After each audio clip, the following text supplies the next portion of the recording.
यो भाई लोग chainsaw man मांगा एक्सप्लेनेशन पार्ट 5 और आज का वीडियो आखिरी वीडियो होगा हमारा इस इंटरनेशनल असैसिन आर्क का। और ये वीडियो बहुत ही बेहतरीन होने वाला है क्योंकि डेंजी और डार्कनेस डेविल की फाइट होने वाली है, हमें माँ की माँ फिर से दिखाई जाएगी और बहुत कुछ होने वाला है। तो बिना देरी किए हम चलते हैं हमारी एक्सप्लेनेशन की तरफ। डार्कनेस डेविल आकी के आगे खड़ा होता है और साइड में ही वो एंजल को देखता है और खाली डार्कनेस डेविल के देखने की वजह से एंजल के पूरे आंख और मुंह से खून आने लगता है। एंजल वहीं बेहोश हो जाता है और डार्कनेस डेविल सेम वही चीज जो उसने एंजल के साथ की वो आकी के साथ करता है और आकी भी बेहोश हो जाता है। पता नहीं कैसे पर पीछे से प्रिंसी निकलती है और वो डार्कनेस डेविल पे हमला करती है और डार्कनेस डेविल उसके टुकड़े टुकड़े कर देता है। फिर हमें माकीमा दिखाई जाती है जो कि प्रिंसी से पता नहीं कैसे पर कांटेक्ट कर पा रही होती है और प्रिंसी माकीमा से कहती है कि माकीमा आपको यहाँ नहीं आना चाहिए, जिसपे माकीमा प्रिंसी को डायरेक्ट ऑर्डर देती है कि प्रिंसी मुझे वहां आने दो। फिर प्रिंसी के बीच में चेन सी बनने लगती है और प्रिंसी को खोल के माँ की माँ बाहर आ जाती है। तो फाइनली माँ की माँ भी आ चुकी है हेल में और तुम्हें अब पता चलेगा कि माँ की माँ कितनी ज्यादा स्ट्रॉन्ग है। की माँ और डार्कनेस डेविल एक दूसरे को देखते ही एक दूसरे के ऊपर उंगलियां पॉइंट करते हैं और माँ की उंगली टूट जाती है। पर हम देखते हैं कि डार्कनेस डेविल के अलग अलग मुंह से खून निकलने लगता है। तुम लोग सोचो माँ की माँ कितनी ज्यादा स्ट्रॉन्ग है। कॉन्ग सी बाकी के फींड्स कुछ नहीं कर पा रहे थे डार्कनेस डेविल के सामने, पर माँ की माँ ने आते ही उसे इंजर्ड कर दिया है। कि माँ टोल्का की बॉडी के पास आ रही होती है पर वो उससे पहले डार्कनेस डेविल की तरफ अपना हाथ पॉइंट करती है। डार्कनेस डेविल माँ की माँ का पूरा हाथ तोड़ देता है। डार्कनेस डेविल अपनी वही योरू जैसी दिखने वाली स्वॉर्ड को समन करता है। डार्कनेस डेविल स्वॉर्ड मारता उससे पहले माँ की माँ ने टोल्का की बॉडी को टच कर लिया था और टोल्का की बॉडी अपने आप बोलने लगी थी कि हेल डेविल मैं तुम्हें खुद को ऑफर करता हूँ तो प्लीज हमें अर्थ पे वापस भेज दो। और डार्कनेस डेविल माँ की माँ को वो स्वॉर्ड मार देता है। पर अगले ही सेकंड सीन शिफ्ट होता है और ये लोग उसी डिपार्टमेंटल स्टोर के छत पे आ जाते हैं। मतलब ये लोग हेल से बचकर अर्थ पे वापस आ चुके हैं। और फिर सीन शिफ्ट होता है और हमें दिखाई जाती है टोल्का की मास्टर जो कि भाई देखो ऐसी दिखने लगी है। कहाँ ये इतनी प्यारी और सुंदर दिखती थी और अब देखो भाई। और वो बोलती है कि मैं फील कर सकती हूँ डार्कनेस डेविल की पावर्स बहुत ही लाजवाब है। ये बोलती ही है कि वो जो रोड पे खड़ी होती है ना वहां से जंप करती है और डायरेक्ट डिपार्टमेंटल स्टोर के छत पे आ जाती है। उसके सामने खड़ी होती है हमारी प्यारी माँ की माँ और वो अपना खून डेंजी को पिला रही होती है और फिर वो डेंजी का चेन सॉ खींच देती है। की माँ आगे बताती है कि जो भी डार्कनेस डेविल के फ्लैश को कंज्यूम कर लेता है उसके ऊपर कोई भी हमला काम नहीं करता अगर वो लोग डार्कनेस में हो तो। की माँ सर आगे की तरफ झुकती है और वो माँ की माँ से बोलती है कि माँ की माँ तुम्हारे सारे सपने आज यहीं खत्म हो जाएंगे। कि माँ हल्की सी स्माइल देती है और वो बोलती है तो डेंजी क्या तुम मुझे बचाओगे। डेंजी अपने चेनसॉ वाले फॉर्म में खड़ा हो जाता है और वो सबसे पहली बात पता है क्या बोलता है? हाँ वो यही बोलता है। फिर सीन शिफ्ट होता है किशिबे और योशिदा पे जो कि इन डॉल्स को मार रहे होते हैं और योशिदा किशिबे से बोलता है कि मुझे लगता है माँ की माँ का असली मकसद डेंजी को बचाना नहीं है क्योंकि उसने जितने भी डेविल हंटर्स को हायर किया था डेंजी को बचाने के लिए वो सब मेरी तरह थर्ड रेट हंटर्स थे। मैं किसी में बोलता है कि तू अगर थर्ड रेट हंटर है तो मैं फोर्थ रेट हंटर हूँ। मतलब तुम थर्ड रेट का मतलब ये समझ सकते हो जो कि कम पावरफुल होता है और फोर्थ रेट उससे भी कम पावरफुल। किसी भी ऐसा क्यों बोल रहा है वो तो तुम खुद भी समझ ही चुके होंगे क्योंकि योशिदा और बाकी के जो डेविल हंटर्स थे उनमें जमीन आसमान का फर्क था पावर लेवल्स में। योशिदा जो कि कॉन्गजी के साथ हेड ऑन फाइट कर पा रहा था, बाकी लोग तो कोप अप भी नहीं कर पा रहे थे उसके साथ। तो तुम वहां से समझ सकते हो कि कितना ज्यादा पावरफुल है योशिदा। योशिदा आगे बताता है कि माँ की माँ और सेंटा ये सब चाले इसीलिए चल रहे हैं ताकि वो लोग अपना कोई हिडन ऑब्जेक्टिव अचीव कर पाए। जिसपे किसी पे पूछता है क्या तू श्योर है कि अभी हमें माँ की माँ नहीं सुन पा रही है? तो अभी हमें थोड़ी बहुत माँ की पावर पता चलेगी। और योशिदा बोलता है कि मैंने ऑक्टोपस से चेक करवाया था, यहाँ आसपास कोई भी चूहे या बिल्ली नहीं है। जो माँ की माँ है वो लोअर फॉर्म्स ऑफ लाइफ की हियरिंग को बोरो करके ही हमारी बातें सुन सकती है। फिर सीन शिफ्ट होता है जहाँ पे डेंजी ने टोल्का की मास्टर के सारे हाथ काट दिए होते हैं और टोल्का की मास्टर दूसरे साइड के हाथों से फिस्ट बना के डेंजी में दे के मारती है जिसकी वजह से डेंजी बहुत सारे फ्लोर तोड़ता हुआ नीचे जाता है। टोल्का की मास्टर डेंजी के पास नीचे उतरती है और वो एक डार्कनेस वाली जगह में पहुंच जाती है जिसकी वजह से वो पूरी हील हो जाती है। डेंजी बिना रुके टोल्का की मास्टर पे उसको मारने के लिए कूदता है पर टोल्का की मास्टर के डॉल्स बीच में आके डेंजी को रोक लेते हैं। फिर सीन शिफ्ट होता है सुगीहागी पे जो कि उसी डिपार्टमेंटल स्टोर के छत पे खड़ी होती है और उसके हाथ में कॉन्गसी का कटा हुआ सर होता है और वो कॉन्गसी का आई पैच हटाती है और उसके अंदर हाथ डाल के एक कुनाई निकालती है और फिर वो कॉन्गसी का सर उन्हीं डॉल्स पे फेंक देती है जो कि डेंजी के ऊपर चढ़ी हुई थी। और फिर जो डॉल्स डेंजी पे चढ़ी हुई थी उन्हें कोई एक एक करके मारने लगता है। और फिर हमें दिखाया जाता है कि इन डॉल्स को मार कौन रहा होता है, और कोई नहीं, कोंगसी। और ये कोंगसी का हाइब्रिड फॉर्म है, मतलब कोंगसी भी हमारे डेंजी और रेजे की तरह एक हाइब्रिड है। वो डेंजी से कहती है कि क्यों ना हम दोनों मिलकर साथ में काम करें और उसे साथ में हराए। वो आगे बोलती है कि इन डॉल्स को मारना बिल्कुल ही पॉइंटलेस है, जब तक हम टोल्का की मास्टर मतलब जो डॉल डेविल है उसको नहीं मारेंगे तब तक ये लोग भी नहीं मरेंगे। और फिर हमें टोल्का की मास्टर दिखाई जाती है जो कि एक अंधेरी सी जगह में खड़ी होती है। और फिर कोंगसी के एरोस आते हैं और टोल्का की मास्टर को चीर फाड़ के चले जाते हैं। टोल्का की मास्टर बहुत ही जल्दी रीजनरेट कर जाती है और वो बोलती है कि तुमसे मिलकर अच्छा लगा। द फर्स्ट डेविल हंटर, मतलब हमारी कोंगसी पहली डेविल हंटर है और ये तभी इतनी ज्यादा स्ट्रॉन्ग है। कोंगसी बार बार टोल्का की मास्टर को मार रही थी, पर टोल्का की मास्टर वापस रीजनरेट कर जा रही थी। और टोल्का की मास्टर डेंजी से बोलती है कि चेनसो मैन, तुम अब इन डॉल्स को कैसे मारोगे। और हम देखते हैं कि टोल्का की मास्टर ने सारी डॉल्स को ह्यूमन बना दिया होता है, पर उन्हें ह्यूमन बना दिया इसका मतलब ये नहीं कि वो पूरे इंसान बन गए। अभी भी वो लोग डॉल्स ही है टोल्का की मास्टर के। सारी डॉल्स चिल्लाने लगती है कि ये उनके हाथ को क्या हुआ, ये उनके साथ क्या हो रहा है, उन्हें कुछ समझ नहीं आ रहा होता। पर वो लोग डॉल्स है तो उन्हें टोल्का की मास्टर की बात माननी पड़ती है और वो लोग डेंजी पे अटैक करने के लिए कूद पड़ते हैं। डेंजी बेचारा डिसाइड ही नहीं कर पा रहा होता कि वो इन्हें मारे या ना मारे, पर वो डिसाइड करता है कि वो इन्हें नहीं मारेगा और वो दीवार पे चढ़ के भागने लगता है। सारी डॉल्स डेंजी की ही तरह उस दीवार पे चढ़ के उसके पीछे भागने लगती है। अब डेंजी के पास कोई और ऑप्शन बचता ही नहीं है तो वो इन डॉल्स को मारने लगता है, पर बहुत सारी डॉल उसके ऊपर चढ़ जाती है और कोंगसी उन डॉल्स को एक एक करके मारने लगती है। और वो डेंजी से कहती है कि तू ऐसा सोच कि वो लोग अभी भी डॉल्स है, वो इंसान है ही नहीं, क्योंकि तू खुद सोच कि एक बार जो डॉल बन जाता है वो वापस इंसान कभी बन ही नहीं सकता। वो लोग बस इंसान होने का दिखावा कर रहे हैं। कोंगसी ये जहाँ से खड़े खड़े बोल रही होती है उस दीवार को तोड़ते हुए टोल्का की मास्टर निकलती है और कोंगसी को पकड़ लेती है। पर कोंगसी तो कोंगसी है, उसने टोल्का की मास्टर में इतने छेद कर दिए कि वो टूट के बिखर जाती है। फिर कोंगसी कुछ नोटिस करती है और वो बोलती है कि बहुत जल्द रात होने वाली है। रात हो जाती है और हमें दिखाया जाता है टोल्का की मास्टर का नया फॉर्म, जिसके सर से सींग उग चुके हैं और उसकी बॉडी का कलर थोड़ा डार्क हो चुका है। डेंजी टोल्का की मास्टर की तरफ देखता है और बोलता है, क्या सिर्फ मुझे लग रहा है या तू सच में और ज्यादा डरावनी हो गई है। टोल्का की मास्टर बहुत ही तेजी से डेंजी के साइड में आती है और उसमें दे के मुक्का मारती है, जिसकी वजह से डेंजी साइड के पेट्रोल पंप में जाके गिरता है। साइड से कोंगसी टोल्का की मास्टर पे अपने एरो से फिर से अटैक करती है, पर इस बार टोल्का की मास्टर उसके सारे एरोस को पकड़ लेती है। मतलब अब तुम समझ सकते हो कि डार्कनेस में इसकी पावर इतनी ज्यादा बूस्ट हो जाती है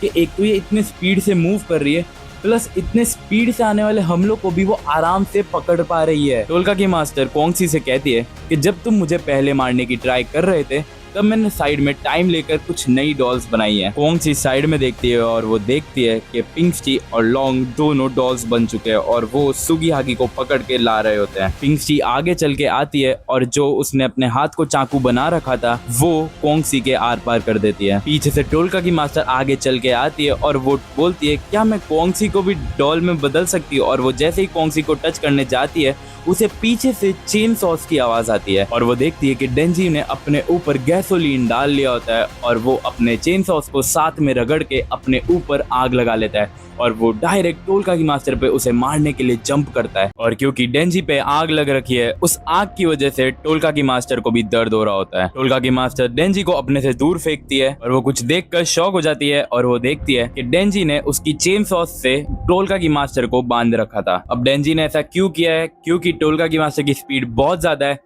तो वो शायद वहां से भाग सकती थी, तो वो वहां से ना भाग पाए, इसके लिए डेंजी ने उसको चेन सॉस से बांध लिया है। डेंजी कूदता है टोल्का की मास्टर पे अटैक करने के लिए और वो अपनी चेन सॉस को उसके आर पार कर देता है, पर वो बोलती है कि ये सब बेकार है, मैं मेरा पेन अपने डॉल्स में भी डिस्ट्रीब्यूट कर सकती हूँ, तो तुम्हारा एक भी हमला मेरे पे काम नहीं आएगा। जिस पे डेंजी जवाब देता है कि मुझे फर्क नहीं पड़ता, मैंने एक चीज नोटिस कर लिया है कि तेरी रीजनरेशन पावर बहुत ही कम हो गई है। टोल्का की मास्टर डेंजी को अपने से दूर करके एक दीवार में चिपका देती है और इस दीवार को तोड़ते हुए टोल्का की मास्टर के डॉल्स डेंजी को पकड़ लेते हैं और वो डेंजी से बोलती है कि अब तू वैसे ही पड़ा रहे, मेरी डॉल्स तुझे तब तक पकड़ के रखेगी जब तक तू चल के नहीं मर जाता। टोल्का की मास्टर थोड़े टाइम के लिए नोटिस करती है और वो देखती है कि डेंजी को तो कुछ हो ही नहीं रहा था। कि डेंजी टोल्का के मास्टर के डॉल्स का ही खून पी पी के खुद को रीजनरेट कर रहा था। तो टोल्का की मास्टर के डॉल्स डेंजी को लात मार के रोड पे फेंक देते हैं और फिर उसके ऊपर चढ़ जाते हैं। पर टोल्का की मास्टर को कुछ फील होता है और वो आगे खींचने लगती है और वो देखती है कि डेंजी उसे उसी चेन सॉस से खींच रहा होता है जिसे डेंजी ने टोल्का के मास्टर के बांधा था। एक साइड से डेंजी खींचने लगता है, दूसरी साइड से टोल्का की मास्टर और उसकी डॉल्स खींचने लगती है और यहाँ टग ऑफ वॉर चालू हो जाता है। वैसे कुछ भी बोलो, डेंजी के फाइट करने का स्टाइल बहुत ही हटके है क्योंकि वो बंदा इतना अनप्रिडिक्टेबल है कि किसी को पता ही नहीं कि वो आगे क्या कर देगा। डेंजी पे भी अब आंख का असर होने लगा था और टोल्का की मास्टर की एक डॉल साइड से कार ड्राइव करते हुए आती है और वो डेंजी में घुस जाती है और उस कार की वजह से इतना बड़ा ब्लास्ट होता है कि उसकी आंख की लपटें चारों ओर फैल जाती है। टोल्का की मास्टर थोड़ी शांत होती है, उसे लगता है कि डेंजी मर चुका है, पर उसे तभी वो जो चेन सॉस से डेंजी ने बांध रखा था उसमें थोड़ी सी वाइब्रेशन फील होती है और वो एकदम शॉक रह जाती है। वो देखती है कि वो जो आग लगी थी उसमें से भाई साहब डेंजी ऑरा फार्मिंग करते हुए बाहर आता है और उसे खींचने लगता है। टोल्का की मास्टर डेंजी से पूछती है कि तू आखिर है क्या, तू मर क्यों नहीं रहा। डेंजी बोलता है अगर मैं मर गया तो माकीमा को कौन बचाएगा, और अगर माकीमा मर गई तो मैं किसके साथ ट्रिप पे जाऊंगा। यार ये सीरियस कब होगा, इतनी इंटेंस फाइट चल रही है, यहाँ इतने लोगों की मौत हो गई पर इसे अभी भी ट्रिप पे जाना है माकीमा के साथ। डेंजी अपने चेन सॉस से टोल्का की मास्टर को अपने पास खींचता है और उसको बीच में से फाड़ देता है। तुम लोग सोच रहे होंगे कि यार टोल्का की मास्टर अंधेरे में तो इमॉर्टल हो जानी चाहिए ना, क्योंकि डार्कनेस में तो उसकी पावर बूस्ट हो जाती है। बट भाई यहाँ पे मेन कोर यही है इस बैटल का कि डेंजी लाइट की पावर से डार्कनेस को हरा रहा है, जो कि काइंड ऑफ सही भी है। टोल्का की मास्टर के इंटेस्टाइन्स बाहर आने लगते हैं उसके पेट से और डेंजी साइड में पड़ी एक कार उठाता है और दे के मारता है टोल्का के मास्टर के सर पे और भाई उधर इतना बड़ा ब्लास्ट होता है जिसमें दोनों चलने लगते हैं। टोल्का की मास्टर की तो हालत खराब हो जाती है, वो जोर जोर से चिल्लाने लगती है और फिर हमें थोड़े टाइम बाद का सीन दिखाया जाता है जहाँ पे टोल्का की मास्टर ऑलमोस्ट मर चुकी थी और डेंजी एक डॉल की लाश में से खून निकाल कर अपने आप को रीजनरेट कर रहा था। और ये अभी भी चुप नहीं होती और ये बोलती है कि मेरी डॉल्स पूरी दुनिया में फैली हुई है, मैं किसी को भी एक टच से डॉल्स में बदल सकती हूँ और मैं डार्कनेस के पावर के साथ इवॉल्व करूंगी और फिर से तुझे मारने आऊंगी। इस पे डेंजी बोलता है कि हाँ तुझे आना है तब आना, बट तू संडे को मत आना क्योंकि संडे को मेरी छुट्टी होती है। ये दोनों यहाँ पे बातें कर ही रहे होते कि पीछे से कौन सी आती है और डेंजी की गर्दन उड़ा देती है और वो डेंजी से कहती है कि हमने जो अलायंस बनाई थी वो हम अभी खत्म कर रहे हैं। टोल्का की मास्टर कोंगसी से बोलती है कि कोंगसी मैं तुम्हें भी कभी अपनी डॉल बना कर रहूंगी। कोंगसी घूरने लगती है टोल्का की मास्टर को और वो कहती है कि कॉस्मो काम करने का वक्त आ गया है और अब तुम्हें पता चलेगा कि हमारी कॉस्मो कितनी ज्यादा पावरफुल है। कॉस्मो कामेहामेहा की पोजीशन में बैठ जाती है। भाई ये चेनसो मैन में क्या चल रहा है भाई, ड्रैगन बॉल रेफरेंस, क्या ये अभी कामेहामेहा मारेगी टोल्का की मास्टर को। इसने लिटरली हैलोवीन सेम तरीके से बोला है जैसे गोकू कामेहामेहा बोलता है और फिर एक ब्लू कलर की बीम इसके हाथ से निकलती है। मजाक कर रहा हूँ। सीन शिफ्ट होता है और टोल्का की मास्टर एक लाइब्रेरी जैसी जगह में पहुंच जाती है और उसके सामने बैठी होती है और कोई नहीं हमारी कॉस्मो। टोल्का की मास्टर बोलती है तो ये सब तुम्हारे दिमाग के अंदर चल रहा है, तो तुम मुझ पे कोई साइकोलॉजिकल अटैक यूज करने की ट्राई कर रही हो, बट मैं तुम्हें बता दूं ये मुझ पे बिल्कुल भी वर्क नहीं करेगा क्योंकि मेरा दिमाग ऑलरेडी फैली हुई जितनी भी डॉल्स है इस दुनिया में उनसे जुड़ा हुआ है। हमारी कॉस्मो बोलती है कि गुड इवनिंग सेंटा क्लॉस, तुम्हें इतना चौकन्ना रहने की कोई जरूरत नहीं है। भले ही तुमने मेरे दोस्तों को क्यों ना मारा हो, पर मैं तुमसे कोई पर्सनल दुश्मनी नहीं रखती। एक शिकारी कभी शिकार करने जाता है तो वो किसी का शिकार बन भी जाता है। ये सब तो एक नेचुरल कोर्स का ही हिस्सा है और जो तुम्हारे साथ अब होने वाला है वो भी इसी नेचुरल कोर्स का ही एक हिस्सा है। हमें लग रहा होगा कि डार्कनेस डेविल के साथ कॉन्ट्रैक्ट करके तुमने इस दुनिया को बहुत ही अच्छे से जान लिया है, बट मैं तुम्हें बता दूं कि तुम्हारा पूरा ज्ञान मिलाकर भी इस लाइब्रेरी में पड़े एक भी किताब का एक पूरा पन्ना भी नहीं भर सकती। और अब इस लाइब्रेरी में पड़े हर एक किताब की हर एक इंफॉर्मेशन तुम्हारे दिमाग में जाने वाली है और जब तुम वो सारी इन्फॉर्मेशन समझ जाओगी तब तुम मरते दम तक सिर्फ हैलोवीन का चांट करती रहोगी। और फिर वापस से हम रियल वर्ल्ड में आ जाते हैं जहाँ पे टोल्का की मास्टर चलते हुए भी चिल्लाने की जगह हैलोवीन हैलोवीन हैलोवीन बोल रही होती है। तो अगर तुम्हें नहीं समझ में आया कि कॉस्मो की पावर आखिर वर्क कैसे करती है तो मैं तुम्हें समझा देता हूँ कि उसकी पावर का नाम है टोटल अंडरस्टैंडिंग। वो अपने टारगेट का दिमाग एक अलग डिमेंशन में ले जाती है वहाँ वो टारगेट के दिमाग में पूरे यूनिवर्स की सारी नॉलेज एक साथ भर देती है, जिस वजह से जो भी उसका विक्टिम होता है वो मरते दम तक हेलोवीन का चांट करते ही रह जाता है। जो भी विक्टिम होता है वो इतने सारे नॉलेज की वजह से पागल हो जाता है और वो सिर्फ हेलोवीन ही बोलता रहता है। उनसे पीछे देखती है और उसे किशिबे आते हुए दिखता है और वो लड़ने के लिए तैयार हो जाती है, पर किशिबे और योशिदा वो दोनों साथ में ही होते हैं, तो वो दोनों अपनी आंखों पर पट्टी पहनने लगते हैं और कोंगसी समझ जाती है कि यहाँ आखिर क्या होने वाला है। और योशिदा और किशिबे के बीच से निकलती है माकिमा, जिसके हाथ में एक तलवार होती है, पर माकिमा को देखते ही कोंगसी अपने आप को सरेंडर कर देती है। भाई माकिमा का ऑरा देखो यार, कोंगसी जैसी ने सरेंडर कर दिया खाली माकिमा को देखते ही। कोंगसी बोलती है कि तुम्हें मुझे जितना मारना है उतना मार सकती हो, पर मेरी फील्ड्स को जाने दो, मैं तुम्हारे जूते तक चाटूंगी अगर तुम इन दोनों को जाने दोगी तो। माकिमा हल्की सी स्माइल के साथ बोलती है, क्या अब लाशें भी बात करती है? और अगले ही सेकंड इन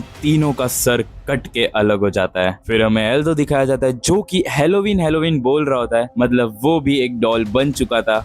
और तुम पावर देख रहे हो, इतने सारे डॉल्स होने के बावजूद वो डॉल्स तक हेलोवीन चांट कर रहे हैं। सोच रहे हो इसकी पावर कितनी मैसिव है। फिर वापस से सीन योशिदा पे आ जाता है, जो कि अपनी पट्टी उतारते हुए किशिबे से पूछता है कि तुम अपनी पट्टी नहीं उतारोगे, जिस पे किशिबे बोलता है कि मैं यहाँ जो भी हुआ है वो बिल्कुल नहीं देखना चाहता। और अब हमें पता चलेगा कि कोंगसी और किशिबे का आखिर एक दूसरे के साथ रिलेशन क्या था, वो एक दूसरे को जानते कैसे थे। हमें सीन दिखाया जाता है जहाँ पे हमारा किशिबे अपने लेट 20s में होता है और वो बोलता है, तो कोंगसी तुम हो मेरी नई दोस्त, एक काम करो मेरी गर्लफ्रेंड बन जाओ और मैं तुम्हें सेफ रखूंगा। कोंगसी देख के मुक्का मारती है किशिबे में और बोलती है कि चल निकल, मुझे कोई इंटरेस्ट नहीं है, भाग यहाँ से। अब इन लोगों को 1 साल हो जाता है एक दूसरे के साथ काम करते हुए और ये दोनों कोई फाइट के बीच में होते हैं, जहाँ पे किशिबे बोलता है कि अगर मैंने इस फाइट में सरवाइव किया तो क्या तब तू मेरे साथ डेट में चलेगी? कि हमारे किशिबे के मुंह पे जो निशान लगा हुआ है ना, वो इसी फाइट से आया था। कोंगसी फिर से दे के मुक्का मार दिया किशिबे में और अब इन लोगों को 9 साल हो जाते हैं एक दूसरे के साथ काम करते हुए और किशिबे बोल देता है कि आई लव यू कोंगसी, जिस पे कोंगसी बोलती है कि कुछ टाइम पहले ही मुझे कुछ रियलाइज हुआ है कि मुझे लड़कियां पसंद है, जिस पे किशिबे बोलता है कि हाँ मुझे पहले ही पता था। और इसी के साथ हमारा ब्रूटल और बहुत ही प्यारा चैप्टर खत्म हो जाता है। आई होप तुम लोगों को एक्सप्लेनेशन अच्छी लगी होगी। अगर एक्सप्लेनेशन पसंद आई हो तो वीडियो को लाइक करना, चैनल को सब्सक्राइब करना और अपने दोस्तों के साथ जरूर शेयर करना। और मैं अब अल्टरनेट डेज पे चेनसो मैन के साथ एक नई मांगा चालू कर रहा हूँ जिसका नाम है गाचाकुता, और मैं इसको इसीलिए स्टार्ट कर रहा हूँ क्योंकि ये मांगा बहुत ही बेहतरीन है। मैंने खुद ने रीड किया है and it is just crazy यार, तुम लोगों को बहुत पसंद आने वाली है, तो उसके वीडियोस को भी मिस मत करना। तो अब हम मिलेंगे अगले वीडियो में, तब तक के लिए खाओ पियो और मजे करो।